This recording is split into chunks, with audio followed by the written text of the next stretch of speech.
The broadcast is now starting. All attendees are in listen-only mode.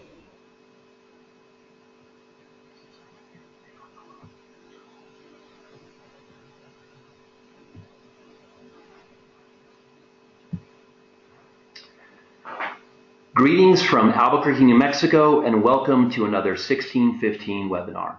I'm Matthew Ellison, the president at 1615, and I also serve as a church missions coach. Now, before we get into the topic at hand, let me let you know about some upcoming events and some resources. On Wednesday, April 4th, we will have the second installment of this series on generosity and finances. It's entitled, Business Has the Power to Do More Than Charity Alone. We'll be addressing how businesses can make more kingdom impact than simply giving to charities. While charitable giving is critically important, handouts simply cannot fix the underlying social issues plaguing our society, like poverty, hunger, and fatherlessness. Businesses that seek profit plus social, environmental, and kingdom impact have the power to do more than charity alone. Join us as the Impact Foundation explains how donors who desire to change the world through business can also earn a return on their charitable capital. You can register at 1615.org. Again, it is part 2 of the series that we'll be starting today. Then on Wednesday, May 16th, also at noon Mountain, we'll be hosting a webinar called Developing Apostolic Imagination. J.D. Payne, the missions pastor at Brook Hills Church in Birmingham, Alabama, will be the subject matter expert. Assuming no limitation of resources, what is something you long to see God do in and through your church to reach the nations? If you're part of a church that desires to be a part of something that can only be explained by the power of God, you'll definitely want to participate in this webinar. Learn about apostolic imagination, its importance, and the challenges that keep us from imagining how God might use our churches to make Christ known among the nations. Once again, register at 1615.org. And then 1615 will be hosting an event we call the Mission Agency Consultation. It's in its second season. And if you're a part of a mission agency that desires to meaningfully and effectively engage in partnership with local churches, you'll want to join us at this consultation. We'll be addressing questions such as, how do churches view your missions organization? And opposite of that, how does your organization view churches? Are you doing missions for churches or with them? And we'll be talking about how to develop a pro-church culture at your mission agency or organization. You can find out more at 1615.org. It'll be held in Albuquerque, New Mexico, October 17th through the 19th. Again, if you're a part of a church partnership division or a mobilization team at your mission organization, you'll definitely want to consider this event. I want to let everyone know about the Mission Table. It's in its 4th season now. In April, we'll begin rolling out episodes for season 4. Right now, you can view archived episodes at missiontable.org. We gather leading missions thinkers and practitioners to a table, and we tackle some of the most critical and controversial topics impacting missions today. So please take advantage of this engaging conversation. It's a free resource available to everyone, missiontable.org. And lastly, I want to let you know about a new book that I co-authored with my good friend Denny Spitters. It's called When Everything is Missions. And we really tackle the idea that everyone's a missionary and everything done in Jesus' name is missions. And we ask the questions, is this a biblical idea? Is it helpful? Does it lead to more missions work being accomplished or less? So 7 questions that define our global engagement in missions. So please take a look at that, wheneverythingismissions.com. So again, today's webinar is entitled Stewardship of God's Assets. Rethinking what it means to be generous. Most Christians will agree that all assets are created by God, the Master, and are entrusted to his stewards for efficient and effective oversight and management in line with his purposes and for his honor. But how does this concept of giving fit into this concept of stewardship? And how does the concept of generosity relate to both stewardship and giving? Perhaps our modern culture and language have redefined all of these concepts, and we have lost the original meanings and the intended relationships. Could it be that our modern cultural definition of generosity actually prevents us from being truly generous? In today's webinar, we will explore a biblical definition for these terms and a comprehensive structure for their relationships. Today's subject matter expert is Virgil Dugan. He's a close friend of mine. He's a Taharis Foundation board member, president emeritus, and principal consultant. The mission of the Taharis Foundation is to elevate, encourage, and enable the ministry of biblically based Christian organizations through consulting services, network connections, and other opportunities. Now, in just a moment, I'm going to hand the controls over to Virgil, but first, a few details. One, your phones are muted to preserve sound quality. You can listen through computer speakers, or you can call in on the telephone. As questions come to mind today, and we certainly hope they do, please type them in the question and answer panel located in the GoToWebinar task panel on the right-hand side of your screen. We'll be addressing your questions the last 15 minutes of our time together. This is really your opportunity to enter into a dialogue with Virgil about the subject at hand. 50 people are registered for today's live webinar. I want to let everyone know that this webinar is being recorded and will be available for download at 1615.org within the week. Now give me just a second here. I'm going to hand the controls over to Virgil. Virgil, thanks for being with us today. It's all yours. Thank you, Matthew, and thank you all. Thank all of you who are joining us for this conversation. This is one of my favorite.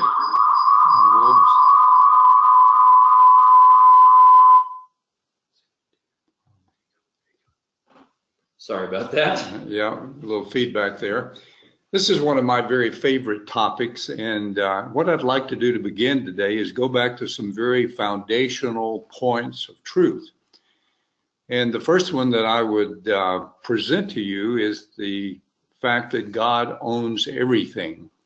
This is not something that's just a thought of our culture or our experience, but is something that's very rooted in biblical truth. One of my favorite verses to point this out is Colossians 1:16 and 17. In most of the translations, if not all of them, when you read Colossians 1:16 and 17, it'll say something like, "For by him," that is God, "all things were created, both in heavens and on earth." Now, I don't know about your mind, but for my mind, when I see or hear the word things, I think of material stuff. But it turns out that if you look carefully at the Greek, the word translated things or all things is the little Greek word pos, which is maybe better translated all. And it really refers to every situation, whether it may be material or financial or intellectual, emotional or spiritual, all has been created by God through him and for him. So as we go through this conversation today, I would like for you to entertain that thought in your mind, because we're not just talking about material assets or financial assets, but we're talking about all assets. And God deals in all planes of existence: material, financial, intellectual, emotional, spiritual, and those are the kinds of assets that we'll be discussing today and that we'll be characterizing in the context of stewardship, giving, and generosity. So, based upon that, if God has created all things, how has God decided that he's going to operate? Well, he has entrusted things that he has created to man. And a good example of this is right back in Genesis chapter 2, verse 15, where it says, "The Lord God took the man and put him into the Garden of Eden to cultivate it and to keep it." There are two very important verbs, cultivate and keep. The context of cultivate, if you look carefully at the Hebrew, is a responsibility for oversight and for working or for managing. The concept of keep is a responsibility for protecting a created investment. So God created it, God owns it, and he has provided to man the responsibility to oversee it for his purposes in line with his will. So if we begin to think about that, we see this concept of trust, that he has entrusted assets to us, and that he expects us to act like managers, not like owners in our language today. So we're going to see that contrast develop as we go through our conversation in this webinar today. Now, one of my very favorite parables is the parables of the stewards that is presented in Matthew chapter 25, and I'm sure everyone is very familiar with that. I think one of the reasons I like this is that Jesus tells us this story so that we can get a very good concept of what entrusting of assets means, what investment of assets means, and what the responsibilities for that investment process are. So just to quickly recall this story for you, you know that Jesus presents the situation where a rich man is going out of town for a long time, and he calls his servants or his stewards together before him, and he hands out talents. In this case, we think about financial assets. He gives 5 talents to one, 2 to another, and 1 to a third. He goes on a trip, and during this trip, these stewards or these servants go about taking care of, working, overseeing these talents that have been entrusted to their care. And of course, the servants with the 5 and the 2 talents go out, and it says they traded with them. Now, I like to think about that as being they invested them. Of course, they did not have the New York Stock Exchange at that time. So what did they do? The parable doesn't tell us, but I would almost imagine that one of the stewards bought a new vineyard with his talents. Another steward, the one with the 2 talents, perhaps added to his flock of sheep or something like that. And when the master returned, they had not only the original investment to report back to him, but they had returns on that investment. And they had each doubled the value of the asset that had been entrusted to them. Of course, we all know that the steward with the 1 talent went and put his in the ground and had nothing to show for it except the original amount when the master returned. So how might we characterize this situation? The 2 servants with the 5 and the 2 talents were very good at overseeing the talents entrusted to them. They invested those talents. They protected the value of the investment that they had made. And they invested those talents for the master's benefit so that when he returned, they could provide to him a very positive report and show the return on the investment in line with his values and for his purposes and for his benefit. Again, a very important way for us to think about ourselves as stewards and as people who have been entrusted with assets. Just as an aside, I've done quite a bit of mathematical modeling of the distribution of wealth in countries around the world. And if you look at the distribution of wealth today, you'll see that this parable is very consistent with how wealth is distributed within our societies today. And so it's just another way of thinking about the wonder of the true master as he went about developing this story and telling this story. All right, so how might we really summarize this? I would say again, that all assets are created by God, who is the master.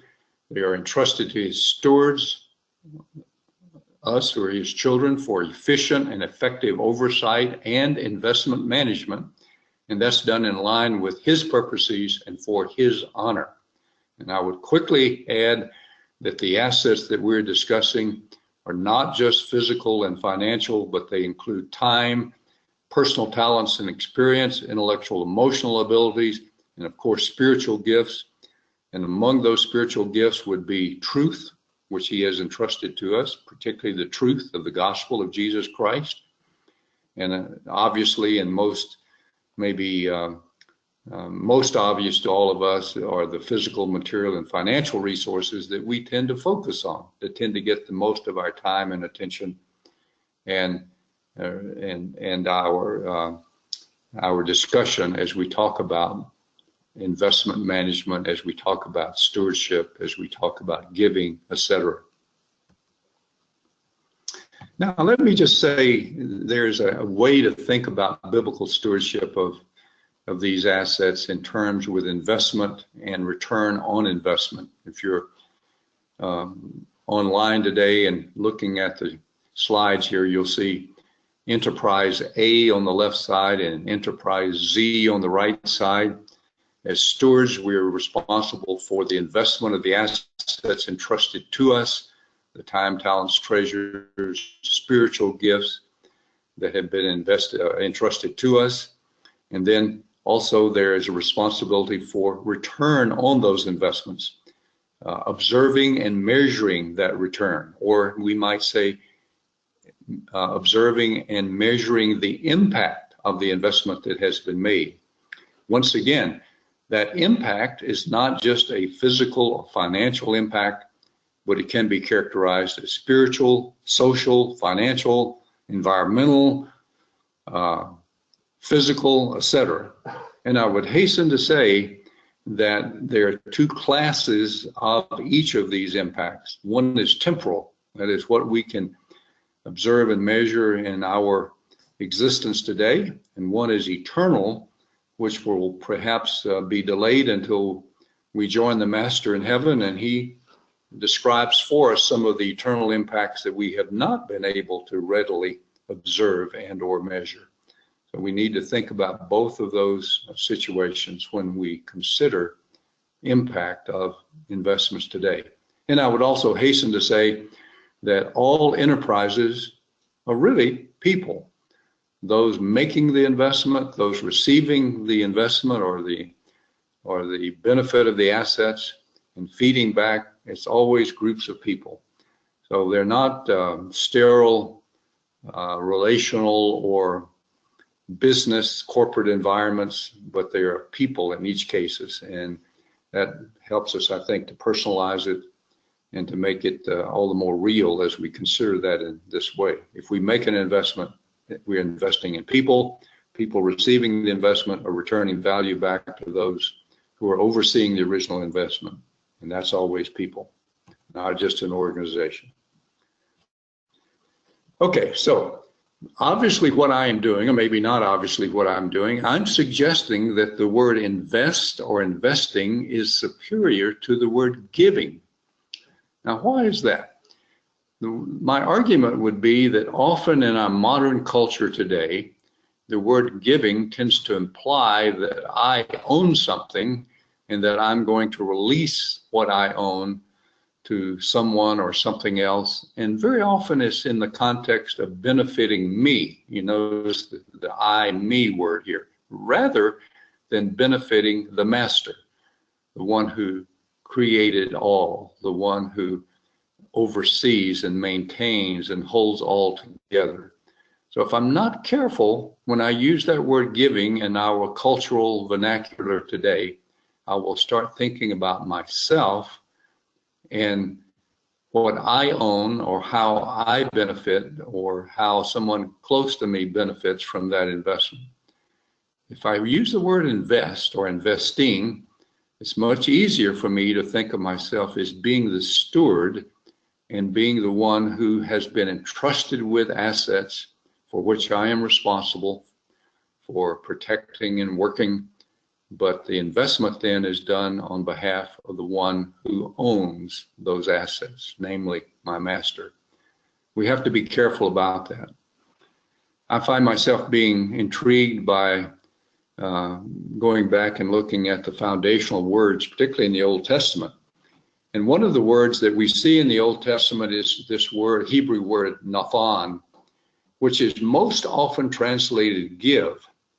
And we find that word 151 times in the Hebrew version of Genesis. That's a lot, which means it is a key word in the book of Genesis.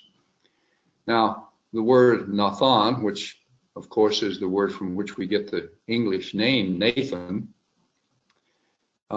is not only translated give, and maybe not best translated give in many cases, but can also be translated place or yield or make or set or lay or establish or allow, put, commit, invest, or grant. So in many ways in which that word may be translated into our English language. A good example of that is Genesis 1:17, where it says God placed the sun and the moon in the expanse of the heavens, and most translations will say to give light to the earth. Literally, it's God placed the sun and moon in the expanse of the heavens to light the earth. There's a verb there, and the word give is not there. So in this case, Nathan is translated placed. The way I like to think about it is God invested his creative sovereign genius by putting these two luminaries in the heavens to light the earth. So what is his expected return? Light on the earth. You see, the model is there to start with, and he is the original investor in the beginning of what we know is his creation. So I think this word is a very powerful word, and I would encourage all of us as we read the Old Testament and see the word give, think how it might be better understood, better appreciated, or become more operational if you substitute the word invest rather than give when this Nathan is being used. Now, just to expand on that, again, if you go back to the very early Hebrew, the prehistoric Hebrew, the word Nathan is really just three, letters or three characters within the Hebrew. It's in the Hebrew language, the letter that's associated with our English letter N actually represents a seed sprout in the very early Hebrew. And the letter that we associate with our English letter T or TH represents a sign or a mark or a commitment. So if you think about that, the original concept or the original story behind this word was that a seed sprout would be a sign or a mark or a commitment to the existence of more seed sprouts, NTHN. That's the picture, that's the pictorial story behind this early word. And so today we talk about sowing. Well, when we sow seed, of course, we're committing seed that will turn into sprouted seed, which will grow more sprouted seed. So the whole concept of sowing is an investment process, and it's done with the expectation of a return of more seed. I only point this out because I think it goes back to the beginning where it really shows very graphically the true meaning or the expanded meaning of this terminology of investing, sowing seed with expectation of many more seed to be observed. And by the way, just coincidentally, we see the word sowing used a lot. We see it in the parable of sowers in Matthew 13 and Mark 4. And of course, we've already talked about Matthew 25, where the concept of the master sowing is also brought up. It says he sows, where he doesn't own the land, and he reaps where he hasn't sown. So that concept is very apparent within our terminology. Let's see, we've got a problem there. There we go. Oops, one too many. Now, again, just in review, what am I saying? Stewardship is all about investment management for kingdom impact. That is, I as a steward should think about investing the master's assets that have been entrusted to me in line with his objectives and purposes and values and for the master's honor. If I do that, I can anticipate impact that is going to be attributable to his honor for his purpose in line with his will. And based upon the story in Matthew 25 of the stewards, I know there's going to be an accounting for how well I do that. And therefore, I must accurately and systematically account for the returns on the investments that are made relative to the assets that have been entrusted to me or to you. So kingdom impact investing is really then the responsibility of stewards of kingdom assets. Or said another way, if I'm a steward of a kingdom asset, then I am going to be considering investing for positive kingdom impact. That's really what it's all about. Now, let me turn to the story of generosity. Here's another word which I think we do not use very well in our cultural vernacular today. If I go to my computer here and I Google generous or generosity, the definition that shows up is a person showing a readiness to give more of something than is strictly anticipated or expected. So again, notice that personal ownership is implied rather than being a steward of the master's assets. There is a implication that I'm going to be measured by the world or by someone who is receiving or expecting benefit from my investment rather than the master receiving the benefit of it. So I would venture that the word generous today is not well understood or well used in the context of stewardship. And it can even be inconsistent with the concept of stewardship, or it can limit the concept of stewardship. So that really brings the question up, of course, what does truly generous mean? And that's what one of the key thoughts I want to leave with you today. One thought is invest might be a better word for us to use today than give. Secondly, I would suggest that the current concept of generous as we have it defined in our modern dictionaries is not a very good definition. So, whoops, here we go. How might I better define generosity is your question. I would say that generosity is really a description of the character of a noble steward. So I'm, of course, connecting the whole concept of generosity back to noble stewardship. And therefore, a generous person is one best described as one who is committed to the concept of stewardship and who performs the responsibility of stewardship in a way that is pleasing to the master. So notice I have connected this word generous or generosity right back to the concept of stewardship, which is one of being entrusted with assets and overseeing those assets for the master's benefit in line with his will, for his purposes, and toward his objectives. If I do this in a way that is pleasing to the master, then and only then might I be called, or I deserve to be called, a generous person. Something for you to think about. Of course, I'd love your feedback on that at any time. But I think this, again, is a much more holistic and a much more complete and a much less limiting concept of stewardship and of generosity. Let's see here. Did not want to. Okay. Now, let me bring it right down to a home here.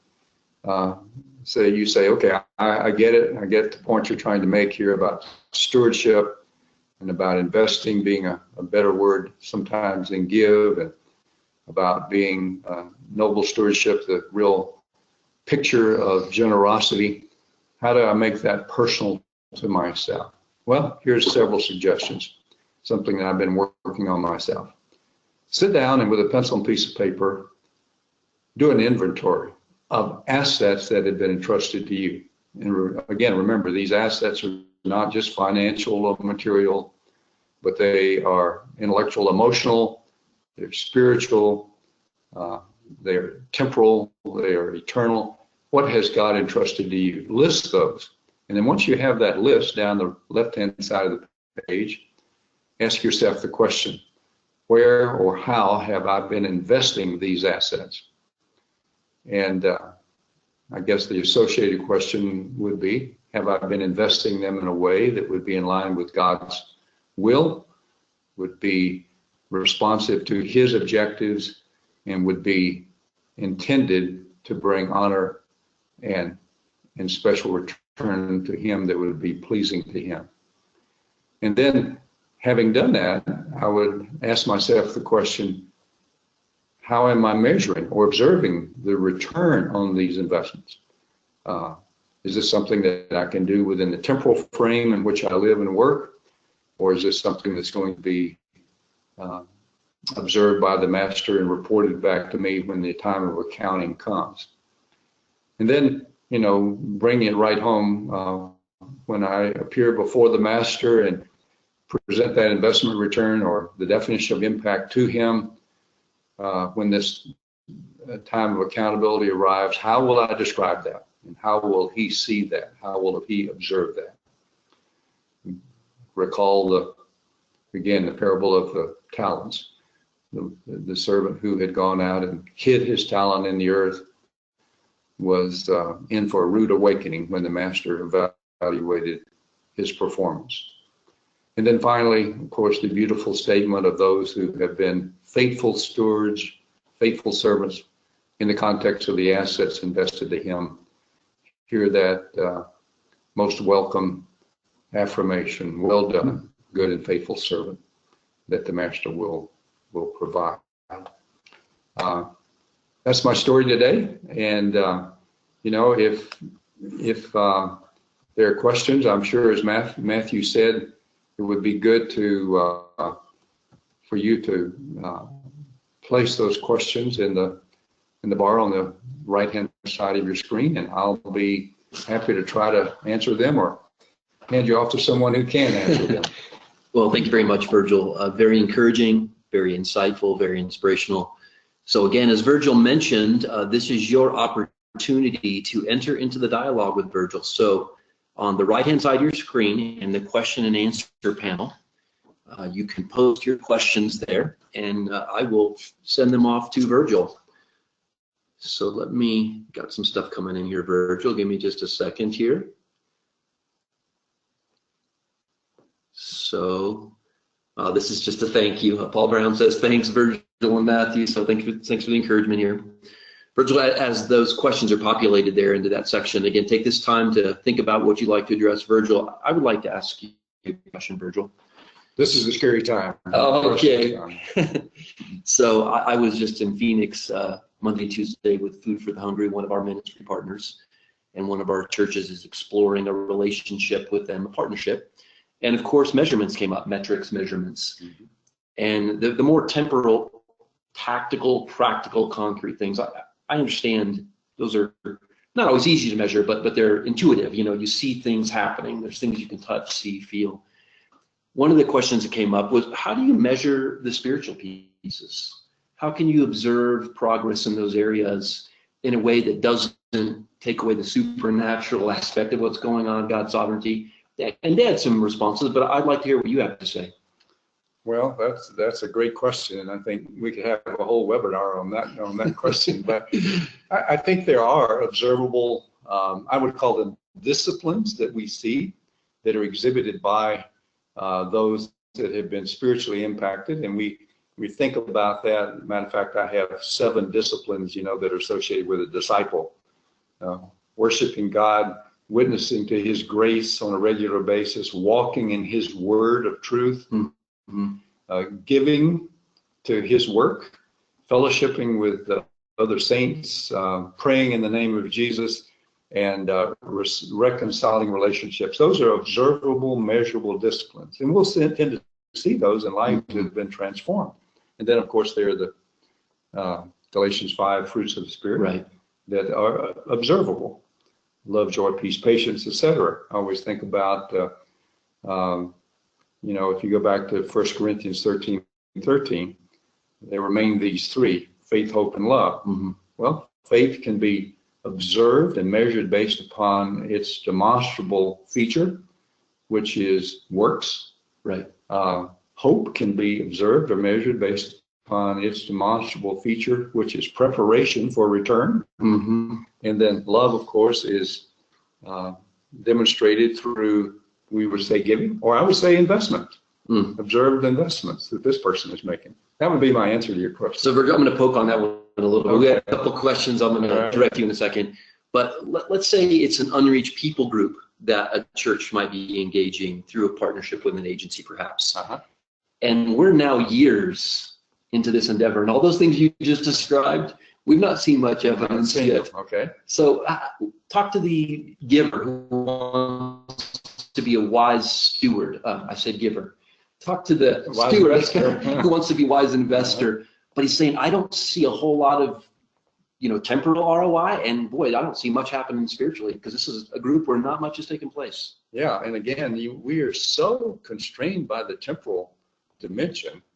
It's hard for us to even anticipate the eternal frame, because we never know when a word or an act of grace done through us is going to impact that person in a way that we may not have a chance to observe in our lifetime or in the lifetime of a ministry even.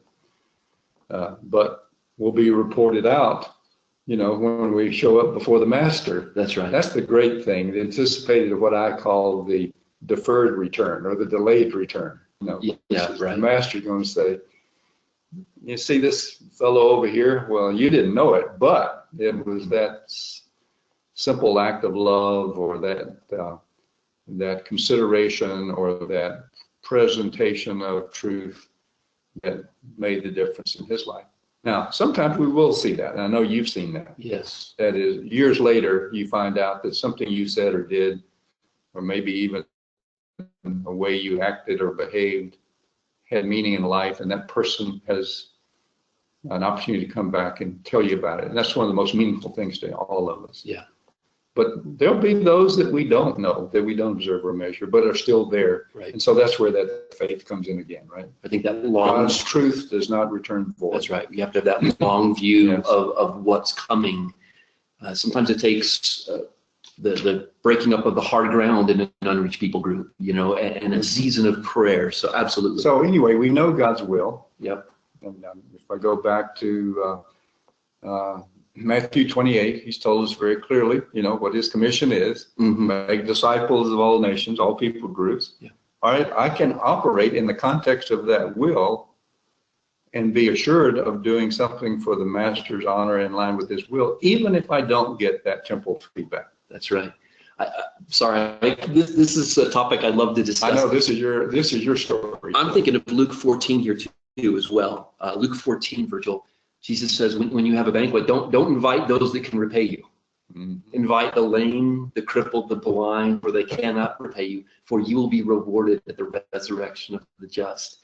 When I hear that passage, and I think you may not even have a return at all. I mean, you might share the gospel with someone, you might invest, and there might not be any return, but God's writing it all down, and he's keeping track of the things you do in his name for his glory. So Chip Patton has a question here, Virgil, really good one.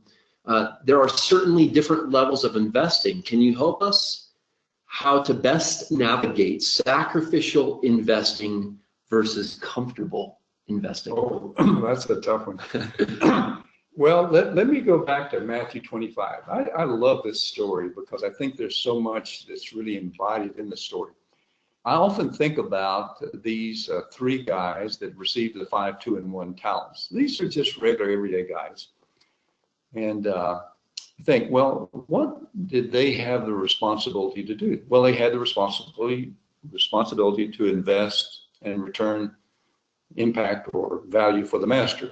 But at the same time, they had a responsibility to feed their family and to care for their personal needs, etc. So what is sacrificial? See, at some point there's this question of how can I maintain my ability to fulfill this investment role? What is needed for that? Well, I've got to provide food and clothing and housing for myself and my family. Well, that came out of the talents that they were entrusted with. So part of that early investment that they were entrusted with was used for their personal need. Now, we all have to work on or ask, what is a need I have, and what's the right amount to use for that need, so that I can then maximize the return on the master's balance. Mm-hmm. I think that's the way we think. But what is sacrificial? It's different, I think, for different people. I don't know a cookie cutter answer to that. But I think that's the way we need to think. How can I minimize my overhead expense so that I might have the greatest amount to invest in kingdom impact work for the master's benefit? Mm-hmm. That's the way I like to think about it. I don't know if that's, you help me if you think that's. Yeah, no, I think that's a great perspective on that. I think one of the things that I see when I hear church leaders and pastors calling people to radical generosity, sacrificial generosity, oftentimes what I don't hear is kind of the why, what you've done today, the why of generosity. They focus on the what of generosity. And I think when you see in Scripture, when God calls us to be generous, sometimes to our own pain, in certain circumstances, he's calling us towards joy. There's this corollary between radical giving and joy. And I think in Scripture, it's clear that some of the best joy available to us this side of heaven comes when we are radically or sacrificially investing our resources for God. So he's not calling us away from joy. He's actually calling us towards joy when he calls us to give. I just think that's an important appeal when we're communicating to God's people. God's not needy. He owns it all already. This is our opportunity to join him in investing, getting return on investment. Sometimes temporal, we see it, sometimes eternal, but it's also this call to joy. I think we see this in 1 Timothy 6, where he says, lay a hold of the life that is truly life. And this is in the context of calling rich people to be investors in God's kingdom. So he's saying this is a call to life. And who knows, what might be that amount that's necessary just for the maintenance of life itself, even at different times in our personal lives. Right. At one point in life, maybe it's a larger fraction of the amount entrusted to us. Maybe later in life or anywhere intermediate in life, it's a lesser amount. So that varies over time. But agreeing with you, I think that's the point of John chapter 15, when we have this beautiful taxonomy of purpose there that's in John 15. But the consequence of giving or investing for the master's benefit is joy. Joy. That is the consequence. That's right. And boy, we need more joy today. Yeah. So this is from Emre Gusen. Emre, how you doing, buddy? I know Emre, you know him as well. Okay. He's a engineer from Honeywell, was at Honeywell, so I thought you might have crossed paths with him. I don't recognize him. So he says, when I must be about my Father's business, what was his business? It was to seek and save the lost souls. Then what is a talent and what are the abilities? Well, wow, this gets pretty deep, doesn't it? Let's see. I always like to think about, how would I characterize Jesus? Well, Jesus is God the Son who has come to earth as the Son of God and the Son of Man. And he is, of course, all the fullness of deity is invested in him. So in the most literal sense, Jesus himself is the possessor, the sovereign possessor of all assets, spiritual, intellectual, emotional, physical, any way you want to look at it. So all assets of the sovereign Godhead are entrusted to him while he was here on earth. And all the responsibility for the redemption of mankind, or even the redemption of creation in the broadest sense, have been given to him as his responsibility. Fascinating, if we look at his life on earth, you never see any account of him using anything but the most basic commodities for his own sustenance. You know, right? There's no health, wealth, and and prosperity in his characterization. Yeah. Matter of fact, you know, he doesn't have a place to lie his head. We're told to lay his head.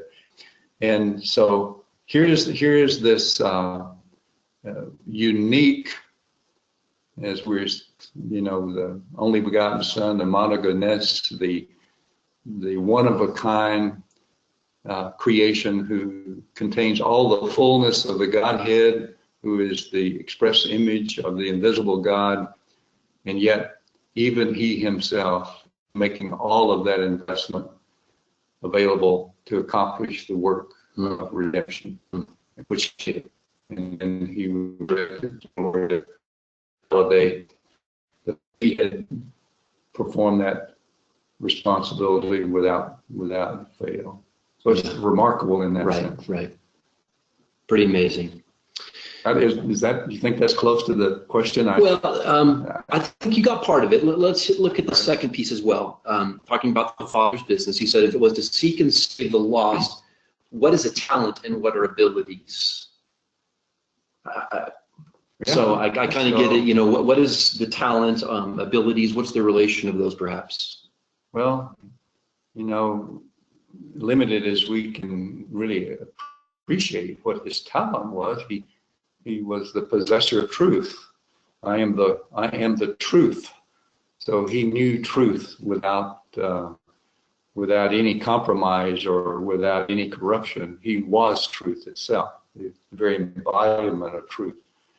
So things like this, you know, were brought to bear. He had the God unique quality of omniscience. He could see into the very heart of man.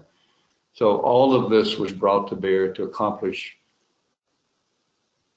his purpose on earth. And I think, again, the very validation of that was his resurrection and the wonder that we appreciate this season of our year. So Virgil Emery has given us a little more insight here. We're apparently not hitting it exactly, so let's dig in a little deeper here. He said, what were the goods delivered to his servants? Were they temporal or spiritual?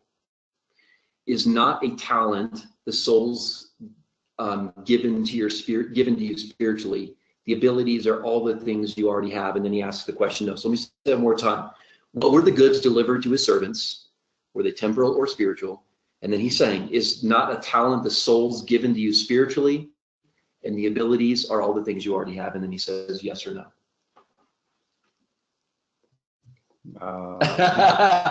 Well, talents, you know, you might argue that talents are spiritual. I can agree with that. I could also argue that talents are acquired, you know, experiences or abilities that are acquired over time based on experience. Mm-hmm. So I could see both, really. Right. Now, you know, in the most scriptural or spiritual context, spiritual gifts can also be described as talents or could be expressed through acquired experiential talents that we have. So I can see it either way or both. So whether it's physical resources or acquired abilities or supernatural gifts. All the above. But I think the key thing is that we need to think about assets in the spiritual, intellectual, emotional, and physical financial frame rather than just the physical financial frame, which is where our mind typically takes us. Yeah. That would be my point. I think that's a really great insight. Virgil, as we prepare to wrap this up today, I want to have you one more time talk about some of the practical ways that our viewing and listening audience might apply this talk that you've done here. I always like to circle back and say, what are the ways to move forward with this message? Yeah. Well, again, back to that point, you know, as you talk to people, you know, with whom you're investing in your enterprise, whatever that may be, excuse me, encourage them to think broadly about the assets entrusted to them. Again, intellectual, emotional, physical, financial, spiritual, to catalog those assets and see how they might invest them or better invest them for the master's benefit. That'd be my foundational point. I would also say that, even in the physical financial realm, we do not do a very good job. You may have heard a webinar that we've done before where we talk about the whole concept of 10 plus 1. And here we're using Proverbs 3, 9, and 10 as the basis, where it says, honor the Lord from your wealth and the first of all your produce. Your wealth being your accumulated assets and your produce being your income. Mm-hmm. We in the church have taught an income-based investing model that we call the tithe.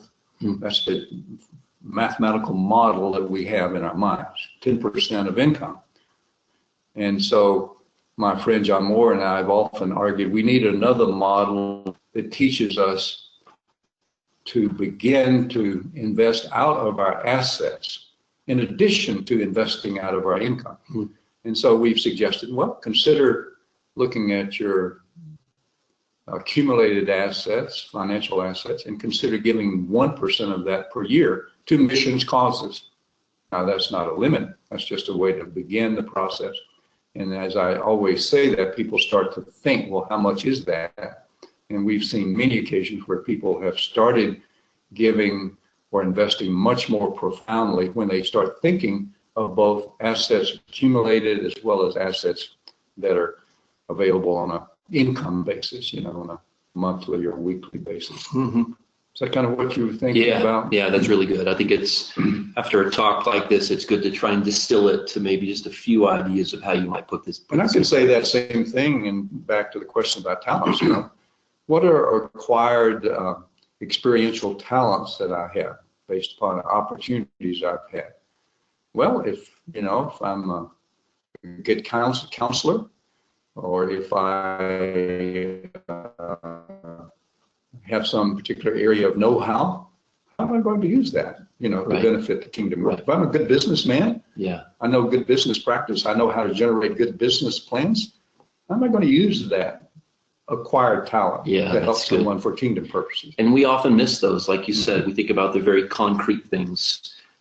You sent me a really encouraging note. I sent you a link to a message that I taught a while back, and your response was, no surprise, you said you're investing your talents, in kingdom purposes, and I was very encouraged by that, because I often don't think about that.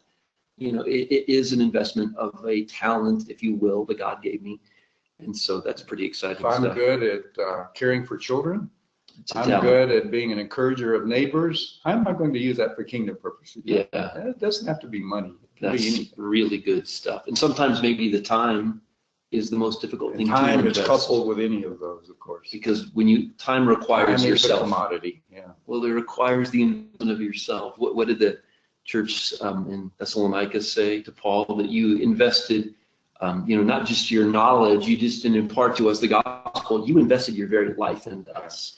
And that's that time. The whole business is missions concept that we are talking a lot about today. It's not just about money. Yeah. But it's about expertise. That's right. Expertise. That's right. So anyway, worth thinking about. It's good stuff. So Virgil, thank you so much for taking time today, for investing your resources, your talents into us. I want to remind everyone that today's webinar was recorded. It will be available at 1615.org within the week. And I'm going to close here with something that Gail Irwin, he was a mentor of mine. He's still doing ministry today. He wrote a book called The Jesus Style.